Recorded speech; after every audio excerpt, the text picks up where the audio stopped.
ഫ്ലവേഴ്സിന്റെ പിൻബലത്തോടെ 24ന്റെ പുതിയ സംരംഭം 24 study abroad. വിദേശ പഠനം ഇനി സുരക്ഷിതം. 1600-ലധികം സർവകലാശാലകളും 1,00,000+ കോഴ്സുകളും. UG, PG, ഡിപ്ലോമ, MRS വരെ ലോകമെമ്പാടുമുള്ള സാധ്യതകൾ. കൗൺസിലിംഗ് മുതൽ വിസ വരെ. ഫോറക്സ്, ലോൺ, ട്രാവൽ, അക്കോമഡേഷൻ എല്ലാം ഒറ്റ ടെച്ചിൽ. www.24studyabroad.com. കുടുംബങ്ങളോടൊപ്പമുള്ള ആത്മബന്ധം. ഫ്ലവേഴ്സ് ആൻഡ് 24 വിശ്വാസത്തിന്റെ ഉറപ്പ്. 24 സ്റ്റഡി അബ്രോഡ്. വിദേശ പഠനം ഇനി സുരക്ഷിതം. വിദേശ പഠനം ആഗ്രഹിക്കുന്നവർ ഉടൻ വിളിക്കൂ 9001-9001-56 8000-8001-20. ദുശാസനന്റെ കയ്യിൽ നിന്ന് പാഞ്ചാലിയെ രക്ഷിച്ചതുപോലെ ഭഗവാൻ വന്നാടാ കാട്ടൂരാന്റെ രൂപത്തിൽ എന്റെ മാനം രക്ഷിക്കാൻ. അതൊക്കെ നിനക്കും ഇപ്പൊ മനസ്സിലായില്ലേ? അതുകൊണ്ടാ ഈ മാപ്പ് പറച്ചിൽ നാടകവുമായി ഇപ്പൊ വന്നത് അല്ലേ?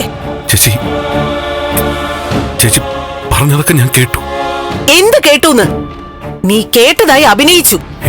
അല്ല ചേച്ചി, നിന്റെ മനസ്സില് പുതിയ തന്ത്രങ്ങളായിരിക്കും ചിന്തിക്കുന്നെ. എന്റെ കണ്ണീരിൽ ചേച്ചിയെ വീഴ്ത്തിക്കളയാന്ന് അങ്ങനെ അല്ലേടാ? ചേച്ചി അതൊക്കെ പണ്ട്. പഴയ ചന്ദ്രമതി നിന്റെ കണ്ണീരിൽ വീണു പോകുമായിരുന്നു. ഇപ്പൊ നിന്നെ പഠിച്ച ചന്ദ്രമതിയാ ഞാൻ. ഓ ഇറങ്ങി പൊയ്ക്കോ ഇവിടുന്ന്. ചേച്ചി ചേച്ചി ചേച്ചി വിടടാ, തൊട്ടുപോകരുത് തന്നെ. ചേച്ചി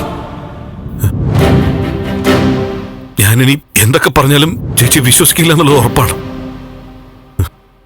ഞാനിപ്പോ ചേച്ചിയുടെ മുമ്പിൽ നിൽക്കുന്നത് ചേച്ചിയെ സ്വാധീനിക്കാനോ സ്വത്തുക്കൾ എഴുതി വാങ്ങിക്കാനോ ഒന്നുമല്ല. സത്യം, എനിക്ക് യാത്ര പറയാനാണ്. ചേച്ചി പുരാണത്തിലെ ഉദാഹരണങ്ങളൊക്കെ പറഞ്ഞു. ചേച്ചി പറഞ്ഞ കഥകളിൽ തന്നെ കാണില്ലേ ഈ ദുഷ്ടരുടെ മനസ്സ് മാറിയ സംഭവങ്ങൾ. അങ്ങനെയുള്ള കഥകൾ കൊച്ചിൽ ഞാനും കേട്ടിട്ടുണ്ട്. അതുകൊണ്ട് ഒരാള് നന്നാവില്ല എന്നും പറഞ്ഞ് ഇങ്ങനെ ചവിട്ടി താഴ്ത്തരുത് ചേച്ചി. ജയിക്കാൻ വേണ്ടി സകല അടവുകളും ഞാൻ നോക്കി.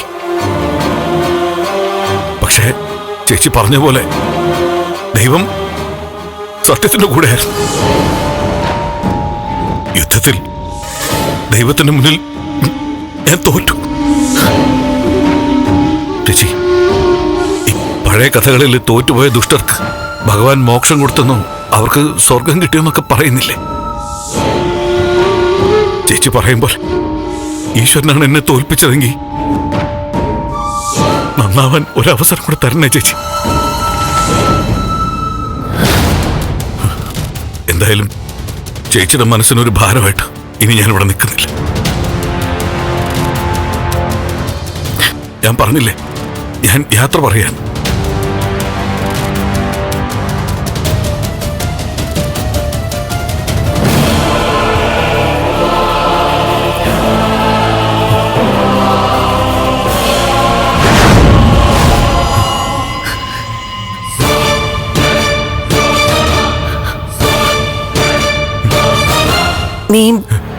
നീ എവിടേക്ക് പോകുന്നേ? മൈസൂരിലേക്ക് തിരിച്ചു പോവാണോ? മൈസൂരിലേക്കൊന്നുമല്ല, ഈ ഭൂമിയിൽ നിന്ന് തന്നെ.